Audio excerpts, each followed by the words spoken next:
Perbuatan Arsy di Masjid Nabawi picu reaksi Ashanty. Keluarga artis Anang Hermansyah dan Ashanty sedang umroh. Arsy Hermansyah hingga Azril Hermansyah juga ikut.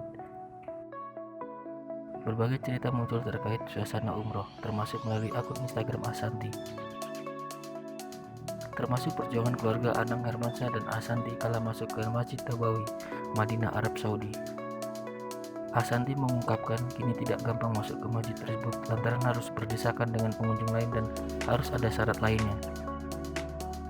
Dan yang membuat Ashanty bangga dan terharu bahwa putri Arsy memberikan semangat kepadanya untuk berusaha harus bisa masuk. Dia Ashanty yang juga Grandma Amenah Hananur ataupun memuji semangat Arsy sebagai anak soleha. Dia mengungkapkan sulitnya masuk langsung ke sana sekarang. Tapi di dalam jadi lebih tertib. Hanya saja pas antri masuk, Masya Allah, desak-desakan sampai hampir menyerah. Takut Arsy keinjek-injek karena kasihan anak kecil berdesakan, jelasnya. Ashanty lalu memuji perjuangan Arsy agar bisa masuk.